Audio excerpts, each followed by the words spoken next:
अब हम बात कर रहे हैं प्रोसेस की कि गूगल काम कैसे करता है, ठीक है। उसके बाद फिर हम कीवर्ड वाले पे फिर से जाएंगे कि टाइप्स ऑफ कीवर्ड कौन कौन से हैं। तो जब हम प्रोसेस की बात कर रहे हैं तो कैसे पता लगेगा गूगल को कि मेरी साइट लाइव हो गई है, बताओ। उसको कैसे पता लग सकता है गूगल को कि now my site is live?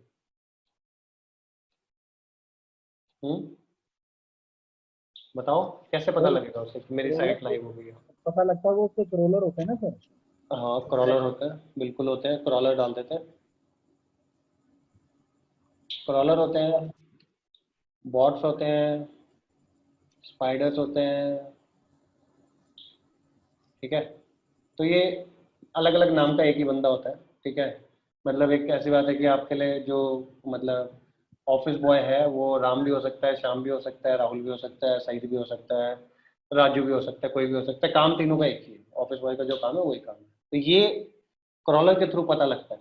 अब क्वेश्चन ये कि क्या ये क्रॉलर गूगल ही बना सकता है या कोई और भी बना सकता है? तो ये क्रॉलर अगर आपको ये लग रहा हो कि सिर्फ गूगल के पास है, तो मैं आपको बता दूं 20,000 प्लस तो नॉन क्रॉलर है। इनका भी एक सोसाइटी है कि नॉन क्रॉलर्स का, बॉट्स का एक सोसाइटी है पूरा का पूरा। वहाँ पे सारे के सारे क्रॉलर अपने आप को लिस्ट कराते हैं। उसके अलावा बहुत सारे क्रॉलर्स हैं जो कि अननोन क्रॉलर्स हैं, तो इनका भी जो ट्रैफिक होगा। और एक और मैं आपको बात बता दूं, 50% जो वर्ल्ड वाइड इंटरनेट पे जो ट्रैफिक जनरेट होता है वो इनकी वजह से होता है। मतलब इनकी वजह से मतलब यही होते हैं जो एक साइड से दूसरे साइड पे ट्रैफिक जनरेट कर रहे होते हैं। तो ये बाइफिकेट करना हमारे लिए ज़रूरी है। तो जब हम गूगल एनालिटिक्स करेंगे तो वहाँ पे मैं आपको बताऊंगा कि इस ट्रैफिक को जो आपका क्रॉलर का जो ट्रैफिक है, एक्सक्यूज जो मी सर। हाँ हाँ हाँ। सर एक चीज पूछनी थी, जो हमारे क्रॉलर और क्रॉलर बोर्ड स्पाइडर्स होते हैं, तो ये इंडेक्सिंग का काम भी यही करते हैं हमारे? हाँ, ये नहीं का काम, इन्हीं का बताऊंगा, इन्हीं मैं पूरा बताऊंगा, पूरा बताऊंगा, डोंट अच्छा, वरी। पूरे अभी तो तो सिर्फ मैं स्टार्ट कर रहा हूँ, ये क्या करेगा पूरा प्रोसेस है एक्चुअली, ठीक है। क्योंकि कल जो आप बता रहे थे, जैसे मैं आईफोन लेने जा रहा हूँ फॉर हाँ एग्जांपल, हाँ कीवर्ड के हाँ ऊपर हाँ बता रहे थे हाँ हाँ। कि ये मेरा कीवर्ड होना चाहिए। आज मैंने उस पर काम किया था, ठीक है। तो जो मैंने इस पे कीवर्ड रिसर्च पे काम किया, तो उसने तो पहले मुझे वो दे दिया सैम रश वगैरह, और वो सबके एड्स आने लगे। इफ यू वो नील पटेल का अर्बन सजेस्ट और उसके ठीक है।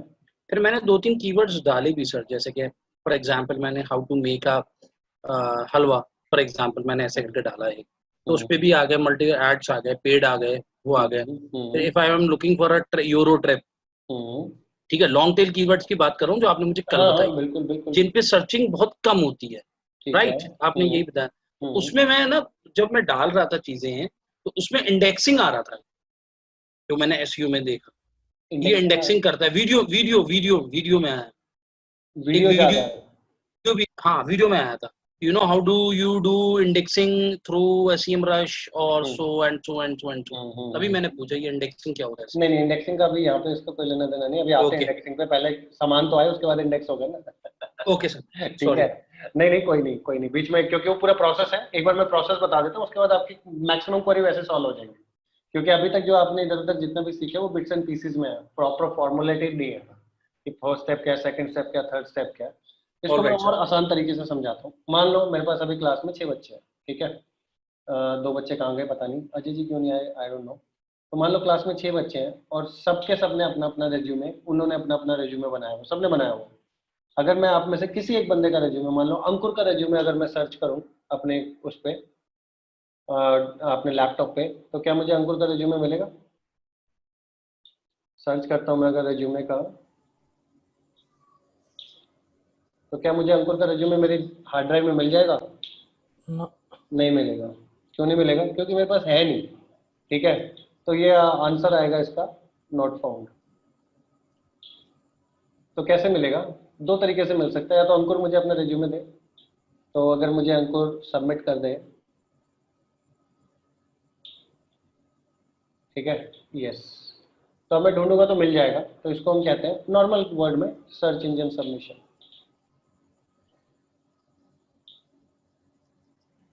ठीक है। करेंगे सब, ये मैं सिर्फ आपको कहानी सुना रहा हूँ अभी, मतलब प्रोसेस बता रहा हूँ। ये कैसे करते हैं वो सब मैं बताऊंगा, अभी नहीं, ये बात का काम है, ठीक है। सबमिशन पहले साइट के अंदर बहुत सारी चीजें करनी है, उसके बाद सबमिट करते हैं। हम ऐसे नहीं कर देते कि जैसे इसको ऐसे समझो कि अब हलवा बन रहा है, तो थोड़ा सा जैसे ही वो सूजी भुनी तो चक्के दिखाने के लिए मम्मी को, मम्मी देखना कैसे बन रही है, अरे भैया हलवा बना ले पहले पूरा, तो उसके बाद इंडेक्सिंग के लिए देते हैं, ठीक है। तो जब तक पूरी साइट नहीं बनती तब तक हम इंडेक्स नहीं कराते। तो सर्च इंजन सबमिशन तब करते हैं जब आपकी पूरी साइट बन जाती है, आपकी कीवर्ड रिसर्च पूरी हो गई, आपका कंटेंट पूरा चला गया उसके बाद, ठीक है।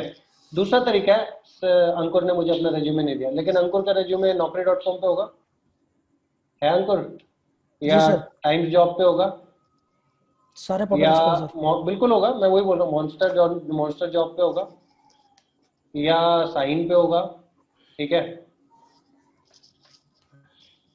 या आपका इंडीड पे होगा, हम्म। ठीक है, कहीं ना कहीं मेरे को मिल जाएगा। वहां से अगर मैं इसका रेज्यूमे उठा लूँ और उसके बाद अपने सिस्टम में डालूं, तब क्या मुझे इसका रेज्यूमे मिलेगा? बिल्कुल मिलेगा, सिंपल है, बिल्कुल मिलेगा। तो इसका मतलब ये हो गया कि जब भी आपकी साइट, या तो आप खुद करवा लो सबमिट, अगर आप खुद नहीं कर रहे तो क्रॉलर को पता लग जाएगा आपकी साइट है। अच्छा, उसको पता कैसे लगेगा? भाई इतनी सारी साइट्स बन रही हैं, तो एक बात बताओ, जब आपने GoDaddy पे अपना डोमेन रजिस्टर किया था, तो मैं बोल रहा हूँ कोई भी पता कर सकता है आपका डोमेन किसके नाम पे है, कौन है ये। एक साइट है who.is, ठीक है, ये साइट क्या करती है, जैसे जब आपने डोमेन खरीदा था तो आपने देखा होगा कि प्रोटेक्टेड है। तो अगर मान लो मैं यहाँ पे rawatdigital.com का चेक करूँ कि ये साइट किसके नाम पे है, कौन है इसका ओनर, कुछ डिटेल इसकी मिल जाए, तो मैंने who.is को चेक किया, तो यहाँ पे अगर आप देखोगे तो डोमेन की कोई प्राइवेसी प्रोटेक्शन नहीं डाली हुई है, नहीं, अच्छा, इसकी मैंने प्राइवेसी डाली हुई थी, तो यहाँ पे मेरे पास इसका कोई इन्फॉर्मेशन नहीं आ रहा, ठीक है। अच्छा, यहाँ से नहीं आ रहा, इसका मतलब ये नहीं कि किसी से भी नहीं आएगा, और भी बहुत सारे तरीके हैं, एक और साइट है वहाँ से कर सकते हैं, ठीक है। हाँ, लेकिन अगर मैं यहीं से, मैं आपकी साइट का कब एक्सपायर हो रही है, कब रजिस्टर करी थी, कब अपडेट किया था, नेम सर्वर क्या है, ठीक है, वो सारी की सारी इन्फॉर्मेशन आ रही है, क्योंकि मैंने वो 170-180 रुपये वाला प्राइवेसी प्रोटेक्ट किया हुआ है, नहीं तो यहाँ पे मेरी डिटेल भी आ जाती है कि मैं कौन हूँ, मेरा नाम क्या है, ठीक है, वो सारी की सारी इन्फॉर्मेशन भी आ सकती थी। ओके, तो मैं बोल रहा हूँ कि आपके अगर ये इन्फॉर्मेशन इजीली अवेलेबल है, तो क्या लगता नहीं आपको कि ये इन्फॉर्मेशन गूगल के पास भी जाती होगी? बिल्कुल जाती होगी भाई।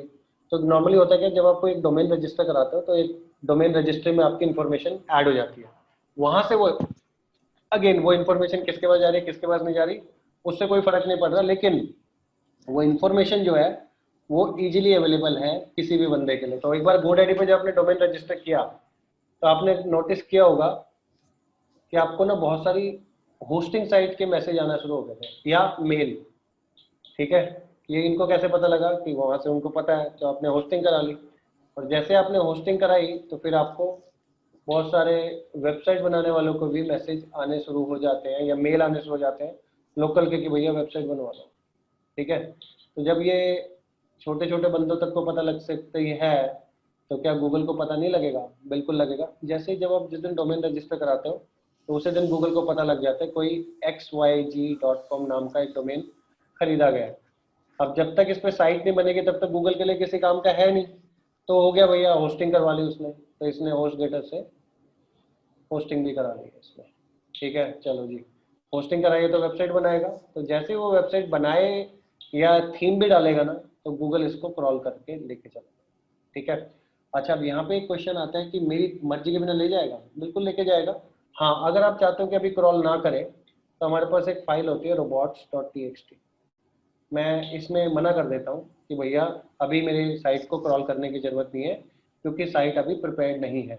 जब हम व्हाट्सएप कर रहे हो, जब हम यहाँ पे होते हैं अपने वर्डप्रेस में, तो यहाँ पे बहुत ईजी सा होता है, यहाँ पे आप रीडिंग सेक्शन में अगर जाओगे तो यहीं से मैं इसको ब्लॉक कर दूंगा, तो कोई भी क्रॉलर आके मेरी साइट को क्रॉल नहीं कर सकता। मैं यहाँ पे डालूंगा discourage search engine from indexing this site. तो जब तक मैंने ये करके रखा है तब तक मेरी साइट को कोई इंडेक्स नहीं कर सकता, ना तो गूगल, ना बिंग, ना याहू, ना सैमरस, ना आपका सिमिलर वेब, कोई भी नहीं, कोई भी वर्ड को कोई भी क्रॉलर आके क्रॉल नहीं कर सकता, ठीक है। लेकिन ये जब मेरी साइट पूरी प्रिपेयर हो जाएगी, इसको हटा दूंगा और सेव कर दूंगा, और उसके बाद मैं अपनी robot.txt फाइल के अंदर थोड़े से अपडेट करूंगा और मेरी साइट अगेन इंडेक्स होने के लिए तैयार है। लेकिन तब क्या गूगल का जो बॉट है वो आपकी साइट पे आके फटाक से, जैसे आपने वो आपके घर के बाहर नहीं खड़ा हुआ दरवाजे पे कि दरवाजा खुलते एकदम से अंदर आ जाएगा, तो 5 साल तक दरवाजा नहीं खुला तो वहीं नहीं खड़ा रहेगा। उनके पास इतना इतना टाइम नहीं है, ऑल्दो इट्स ऑटोमेटेड स्क्रिप्ट, लेकिन इतनी स्क्रिप्ट नहीं है कि वो 5 लाख करोड़ स्क्रिप्ट उसने मार्केट में छोड़ी हुई है और हर साइट के लिए ऐसा नहीं है, उसमें भी एक बहुत सारे वेरिएशन है। तो अब मैं एक चीज़ तो क्लियर हो गई कि जब आपकी वेबसाइट होगी तो गूगल का कोई भी क्रॉलर, बॉट या स्पाइडर आके उसको क्रॉल कर सकता है, ठीक है। अच्छा, अब यहाँ पे दो चीज़ें हैं, ये क्रॉलर आएगा कब? जब साइट बन जाएगी उसके बाद एक दिन में आ जाएगा, और उसका दोबारा कब आएगा? अगर मान लो मेरी साइट है और मैं 2 दिन में या 5 दिन में साइट को अपडेट करता हूँ, 2 पेज अपडेट करता हूँ, 3 पेज अपडेट करता हूँ, तो क्या ये मुझे गूगल को बताना पड़ेगा या वो जो क्रॉलर है ऑटोमेटिकली आ जाएगा? तो यहाँ पे समझना पड़ेगा क्रॉलर कौन है। क्रॉलर एक स्क्रिप्ट है जो कि आपके साइट से सारा का सारा ये क्या करती है, डाटा कलेक्शन। इसका काम सिर्फ एक है कि डाटा कलेक्ट करती है, और ये डाटा कलेक्ट करके ये किसके पास देती है, और you can say submit to Google main program, GMP, ठीक है। अच्छा, ये आपकी वेबसाइट से डाटा कलेक्ट करती है। अब मैंने बोला कि वेबसाइट को आपने बनाया था 1 अगस्त को, तो उस दिन डाटा कलेक्ट हुआ और आगे चला गया। आगे क्या हुआ उसमें जाएंगे अभी। उसके बाद आपने साइट अपडेट करी 30 अगस्त को, तो क्या ये अपडेटेड डाटा वहाँ पे जाना चाहिए, नहीं जाना चाहिए? बिल्कुल जाना चाहिए, क्योंकि अलगो तो ऐसे ही बोल रहा है, रेलेवेंट, अपडेटेड और अथॉरिटेटिव, ठीक है, और क्वालिटेटिव। जितना अच्छा क्वालिटी वाला होगा, अथॉरिटी होगी ज़्यादा अच्छी होगी, आपका रेलेवेंट होगा, अपडेटेड होगा, तो गूगल उसका वैल्यू करेगा। तो 30 तारीख को क्रॉलर दोबारा आएगा, डाटा कलेक्ट करेगा और फिर से सबमिट करेगा। व्हाट इफ कि आपने 1 अगस्त को ही अपनी साइट 100 बार अपडेट की, अब क्या होगा? एक बार ले गया वापस आएगा, आएगा जाएगा, आएगा जाएगा, ये करता रहेगा सर। आप 100 बार करो या 50,000 बार करो। तो यहाँ पे 2 टाइप के क्रॉलर होते हैं, एक होता है आपका फ्रीक्वेंसी ड्रिवन, फ्रीक्वेंसी बेस्ड। ये क्या करता है, ये आपकी साइट को एक बार क्रॉल करता है, उसके बाद ये साइट के ऊपर वॉच रखता है। जैसे भी कोई साइट अपडेट होगा आपका, जो कोई भी XYZ, तो समझ लो घर के बाहर एक बंदा उसने बिठा कर रखा है, तो जितनी बार दरवाजा खुलेगा तो समझ लो कि वो नोटिस करेगा कि ये दिन में 3 बार दरवाजा खोलता है, या महीने में 2 बार खोलता है, या 2 महीने में 1 बार खोलता है, या 6 महीने में 1 बार। तो फिर वो अकॉर्डिंगली उसके हिसाब से आपका क्रॉलर आता है और क्रॉलर क्रॉल करता है और डाटा GMP को देता है। अपडेटेड डेटा है, नया डेटा है, नया पेज है, वो एक डिफरेंट स्टोरी है, उसमें अभी आएंगे। लेकिन अगर दिन में 100 बार होता है और वो बार बार ये इन्फॉर्मेशन लेके गूगल को बताए बार बार, तो हो सकता है कि टू एंड फ्रो में टाइम निकल जाए। और अगर अपडेट ना करे, तो अगर अगले दिन एक दिन में एक ही बार करे, फिर प्रॉब्लम हो सकती है कि भैया अपडेटेड डाटा नहीं आया। जैसे जब क्रिकेट का मैच चल रहा होता है, अगर आपने वहाँ पे बोला लेटेस्ट स्कोर, तो लेटेस्ट स्कोर की जब हम बात कर रहे हैं तो वो आपको बॉल टू बॉल, अभी जो बॉल गिरी है ना अभी, उसका अगर अपडेट हो गया कहीं पे तो उसको उठा के लेके आएगा। तो इसको हम कहते हैं डेडिकेटेड क्रॉलर। डेडिकेटेड क्रॉलर का क्या काम होता है, या बॉट का, डेडिकेटेड बॉट का, इसका क्या काम रहता है, ये आपके साइड पे बैठ जाता है, ये आपके गेट पे खड़ा रहेगा, बस जितनी बार दरवाजा खुलेगा लिखता रहेगा, खुला बंद खुला बंद खुला बंद, कौन आया कौन गया, ये सारी इन्फॉर्मेशन आगे पास करता रहेगा, ठीक है। तो डेडिकेटेड क्रॉलर के लिए आपको गूगल को कोई रिक्वेस्ट करनी पड़ेगी नहीं, कोई जरूरत नहीं है। गूगल की डिस्क्रिप्शन नहीं है अपडेटेड डेटा दिखाना, उसकी इच्छा पे नहीं, जब वो डिपेंड करता। आज अगर मान लो इंडिया पाकिस्तान का मैच चल रहा है और मैंने बोला अपडेटेड दिखाओ, मेरे को इंडिया पाकिस्तान का स्कोर दिखाओ, तो आज वाले मैच का दिखाएगा, 15 दिन, 15 महीने, 15 साल पुराने का नहीं दिखाएगा। व्हाट इफ कि आज का नहीं दिखा रहा, 5 दिन पहले कोई मैच हुआ था उसका दिखा रहा है। तो अगेन ये मेरी प्रॉब्लम नहीं है कि गूगल ने डाटा मेरे को गलत दिखाया, या उसने, आपने बोला ही नहीं था कि आज का दिखाओ, तो उसके पास जो अवेलेबल था। तो मेरा एक्सपेक्टेशन उससे यही है कि वो अपडेटेड दिखाएगा। अगर मैंने बोला इंडिया पाकिस्तान का मैच का स्कोर दिखाओ, तो आज के मैच का स्कोर दिखाएगा। हाँ, अगर आज नहीं हो रहा तो जो भी लेटेस्ट होगा, 3 दिन, 5 दिन, 5 महीने, 6 महीने, 5 साल पहले का जो था उसका दिखाएगा, ठीक है, सिंपल है। तो हमको ये समझना पड़ेगा कि डेडिकेटेड क्रॉलर कैसे मिलेगा, डेडिकेटेड बॉट कैसे मिलेगा। इसके लिए आपको कोई एप्लीकेशन नहीं डालनी। अगर आपकी साइट इतना फ्रीक्वेंटली अपडेट होती है, तो नॉर्मली होता क्या है कि डाटा इकट्ठा किया और GMP तक लेके गया, तो वो स्क्रिप्ट को आपकी साइट छोड़नी पड़ेगी, उसके बाद वो GMP पे जाके डाटा कलेक्ट। लेकिन यहाँ पे क्या करेगा, वो एक टनल सिस्टम क्रिएट कर लेता है। स्क्रिप्ट है, कोई सिस्टम को आपको वैसे जानने की जरूरत नहीं है। तो वो क्या करेगा, डेडिकेटेड क्रॉलर है, एट टाइम्स कई बार बहुत सारे होते हैं, तो वो डेडिकेटेड क्रॉलर का एक ही काम होता है, जितने भी वहाँ पे अपडेट होंगे वो फटाक से उठाएगा और GMP को भेजेगा, उठाएगा GMP को भेजेगा, वहीं से भेजता रहेगा। मतलब एक पूरा का पूरा टनल ही बना लिया उन्होंने, तो वहाँ से डाटा आता रहेगा और आगे जाता रहेगा। ये कहाँ कहाँ पे होगा, जो आपकी E-कॉमर्स की साइट है, आपके सोशल मीडिया की साइट्स है, आपका ट्विटर हो गया, ट्विटर के ऊपर 1 सेकंड के अंदर 6000 ट्वीट होते हैं, 6000 ट्वीट।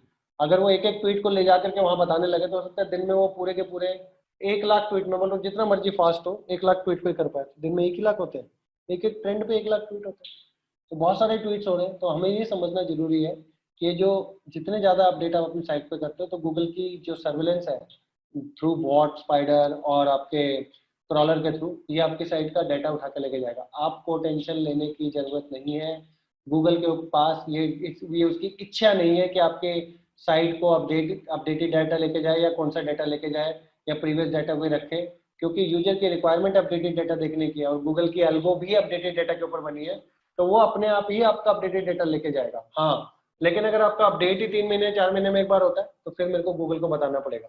तो जैसे हमने यहाँ पे बोला था ना, अब मान लो अंकुर ने जब अपना रिज्यूमे मुझे सबमिट किया था, जब किया था, ठीक है, या जब naukri.com पे डाला था, तो that time he was in graduation, उसकी ग्रेजुएशन भी पूरी नहीं हुई थी, तो he started looking for job.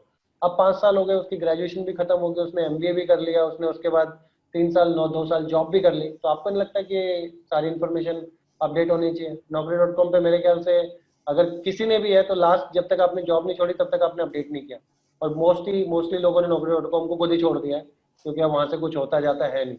हाँ, लेकिन naukri.com का अगर पेड प्लान लो तो पेड प्लान में वो अच्छी ऑप्शंस देते हैं, लेकिन मेरे को पेड नहीं चाहिए, मेरे को तो फ्री वाला ही चाहिए था। तो इसका मतलब ये है कि भैया मैंने कुछ अपडेट ही नहीं करा, मैंने अपना रिज्यूमे 5 साल से अपडेट नहीं किया अगर naukri.com पे, तो वो डाटा एज इट इज पड़ा रहेगा।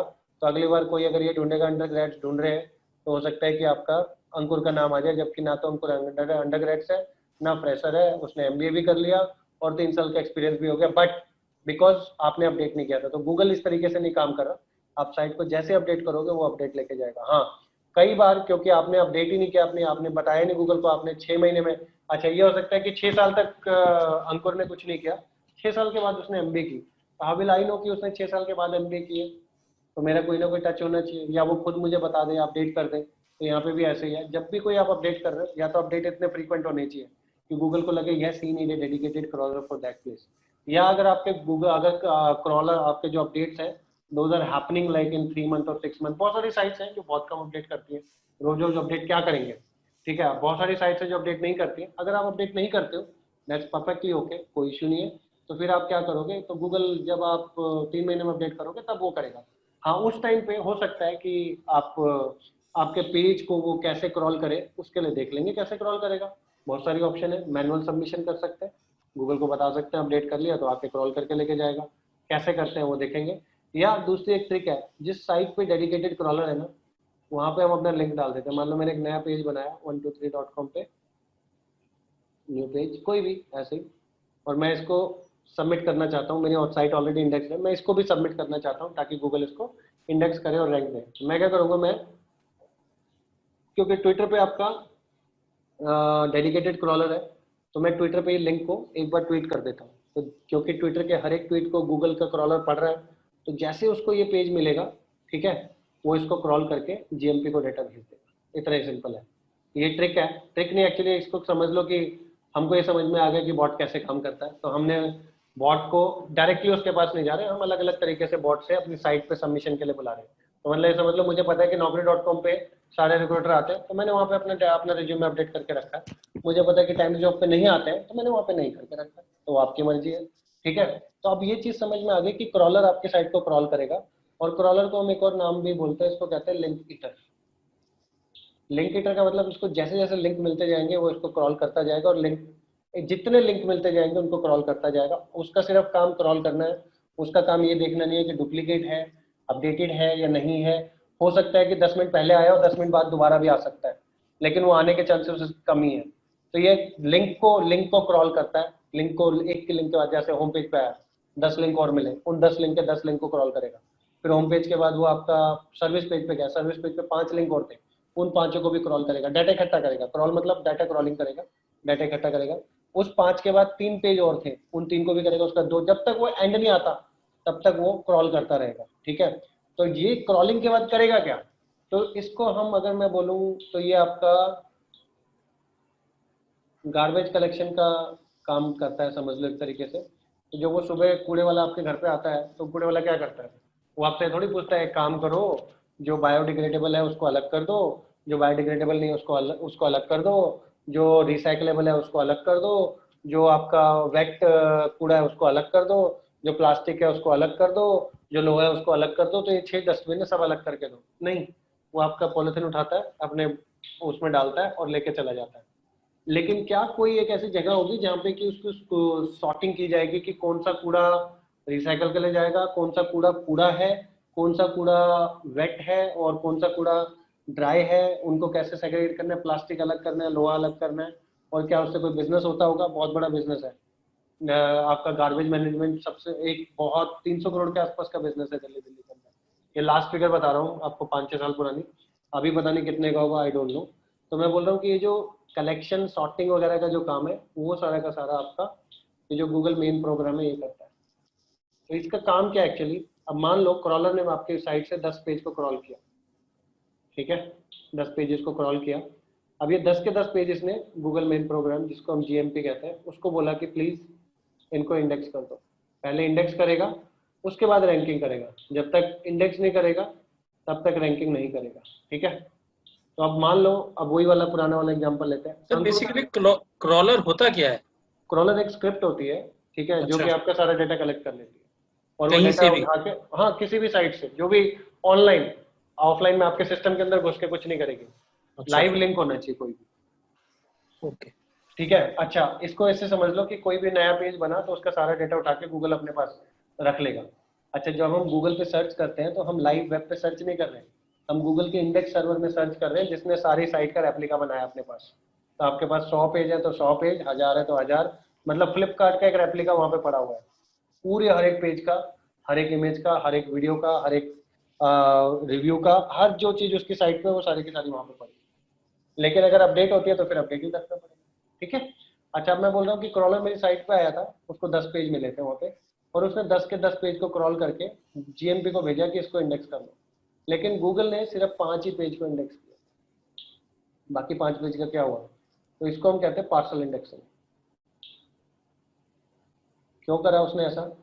गूगल का जो एल्गो है, इस एल्गो के अंदर एग्जैक्टली कितने फॉर्मूलाज एल्गोरिथम चल रहे हैं, ये सिर्फ 6 लोगों को पता है पूरी दुनिया में। उसके अलावा जो लोग काम करते हैं उनको भी नहीं पता है। इसको ऐसे समझो कि अगर आप आईबीएम में काम करते हो, जहाँ पे 2 लाख लोग काम करते हैं, जैसे चेन्नई में मेरा brother he was in TCS, IBM में टीसीएस में था, तो उस बिल्डिंग में 10,000 लोग काम करते हैं। तो आपको लगता है कि वो 10,000 लोग एक दूसरे को जानते होंगे? हाँ, लेकिन उनको ये पता था वो टीसीएस में जॉब करते हैं, ये तो सबको पता था। एचआर के लोगों को मोस्टली लोग जानते हैं, लेकिन एचआर सबको जानने का जरूरी नहीं है। एक फ्लोर के लोग दूसरे फ्लोर के लोगों को नहीं जानेंगे। तो यहाँ पे भी ऐसे होता है, एल्गो पे अलग अलग लोग स्ट्रक्चर में, मान लो 6 लोग, इस 6 लोगों की टीम 4 एल्गो पे काम कर रही है, ये अलग काम कर रही है, सबको क्लब करते हैं तो फिर गूगल मेन प्रोग्राम बनता है, जो कि मेन जो ब्रेन है इसका, जिसको हम कहते हैं जीएमपी, उसकी जो नॉलेज है वो सिर्फ सर्गी ब्रायन, लैरी पेज और 4 और जो उसके फाउंडर मेंबर थे, लैरी पेज और सर्गी ब्रायन मेन थे, वो जो 4 जिन्होंने डिजिटल इन्वेस्टमेंट जानी थी, उनके अलावा किसी को नहीं पता। अभी जो जो एल्गो काम कर रहा है वो पूरा का पूरा एआई बेस्ड है, जो कि अपने आप ही अपने आप को इम्प्रूव भी कर रहा है। पहले क्या होता था कि अपडेट आते थे, कम आते थे, बता के अपडेट आते थे, फिर बताया जाता था पूरी इंडस्ट्री को कि इस एल्गो में हमने कुछ अपडेट किया, उसकी वजह से ये हो जाएगा। कभी पेंगुइन अपडेट आएगा, कभी एएमडी आएगा, कभी पैंडा आएगा, ठीक है, कभी पायरेट का आएगा, बहुत सारे अपडेट आते रहते हैं। लेकिन अभी क्या होता है, अब छोटे छोटे अपडेट आते हैं, जैसे जैसे प्रॉब्लम आती है वैसे वैसे। तो अभी ऑन एन एवरेज 3900 अपडेट होते हैं सर्च इंजन में पर ईयर। तो अगर मैं इसको 12 से डिवाइड करूं तो on an average, sorry, per year मतलब एक दिन में अगर मैं बोलूं कितने अपडेट हो रहे हैं, तो कोई 10 के आसपास एल्गो अपडेट हो रहे हैं पर डे, 10 अपडेट, ठीक है। ये कैसे पॉसिबल है? एक एक टीम तो नहीं कर सकती। मैं बोलूँ एक एक टीम भी अगर कर रही है तो अगर 365 एल्गो भी चल रहे हैं तो एक टीम का तो एक ही बार नंबर आएगा ना। या अगर उसने पूरे साल में 10 करने हैं तो एक महीने में एक ही अपडेट करना होगा। लेकिन ये अभी एआई कर रहा है अपडेट जितने भी हैं। वो क्या करता है, अगर आप जैसे कई बार आपने उसको बुलाया कर टेस्ट हो, तो आपको कोई ट्रिक मिल गई जिसकी वजह से आप रैंक करा पा रहे हो। अगर आप उसकी वजह से रैंक करा पा रहे हो और वो एक ट्रिक आपकी काम कर रही है, तो हो सकता है वो 2 दिन काम करे या 3 दिन काम करे, चौथे दिन गूगल का जो मेन प्रोग्राम के जो उनके एल्गो हैं वो ऑटोमेटिकली उसको डिटेक्ट कर लेते हैं और देख लेते हैं कि अच्छा ये कुछ ऐसी टिप्स या ट्रिक्स यूज कर रहा है जिसकी वजह से रैंक कर रहा था, तो वो उसको पैच कर देते हैं और फिर आपकी साइट की रैंकिंग हट जाती है। लेकिन क्वेश्चन ये था कि ये जो 5 पेज ही हुए, बाकी 5 पेज का क्या हुआ? विल आई नो कि वो कौन से 5 पेजेज हैं जिनको नहीं हुआ? आपको बता देंगे कैसे नहीं, कहाँ से पता लगेगा। प्लस क्या मुझे ये भी पता लगेगा मेरे साइट के कितने पेज इंडेक्स हो गए हैं? बिल्कुल पता लगेगा। आप यहाँ पे आप साइट मैप अपलोड करोगे तो वो साइट मैप में आपको बता देगा कि आपके कितने पेज इंडेक्स हुए हैं और कितने नहीं हुए हैं, ठीक है। अच्छा, नंबर बताएगा 100, अगर आपने 100 पेज अपलोड किए थे उसमें से वो ये बता सकता है कि 100 में से आपके 30 पेज अपलोड इंडेक्स हुए, 70 नहीं हुए। क्यों नहीं हुए उसका रीजन नहीं बताएगा। हो सकता है कि पेज के अंदर क्वालिटी कंटेंट नहीं था इसलिए नहीं हुए, पेज का अंदर वो क्या बोलते हैं डुप्लीकेसी थी इसकी वजह से नहीं हुए। तो कैसे चेक करता है, जो इसका सबसे बड़ा एल्गो है वो है प्लैग चेक का, प्लैगरिज्म चेक करता है। तो आपने 10 पेज दिए थे इसे, ठीक है। किसी का माइक ओपन है, प्लीज बंद कर लो। 10 पेज आपने दिए थे, आपने नहीं, क्रॉलर ने दिए थे 10 पेज क्रॉल करने के लिए। तो अगर ये 10 पेज क्रॉल करने के लिए दिए थे और 5 इंडेक्स किए तो पार्शियल इंडेक्सिंग तो हो गई, लेकिन 5 ही क्यों किए? तो उसको पता लगा कि पेज नंबर 1, पेज नंबर 2 और पेज नंबर 3 ये बिल्कुल same to same page number 6, page number 8 और पेज नंबर 10 के जैसे। तो इनमें से एक ही पेज करेगा, या तो 1 2 3 करेगा या 6 8, या 1 करेगा या 6 करेगा या 2 करेगा या 8 करेगा, 10 करेगा या 3 करेगा। तो उसने मान लो करा, लेकिन फिर भी 7 पेज इंडेक्स होने चाहिए, 3 ही पेज तो डुप्लीकेट है।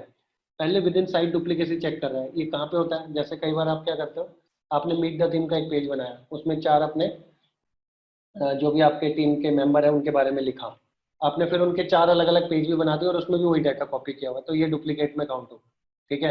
ये नया डाटा नहीं है, तो हो सकता है आपका मीट द टीम का पेज इंडेक्स हो जाए और इंडिविजुअल पेज इंडेक्स ना हो, ठीक है। अच्छा, मैं बोल रहा हूँ लेकिन 7 पेज होने चाहिए, तो 3 ही क्यों है? फिर क्या करेगा, इन 7 पेजों को जो गूगल के पास जो एग्जिस्टिंग डेटाबेस है उसके साथ चेक करेगा।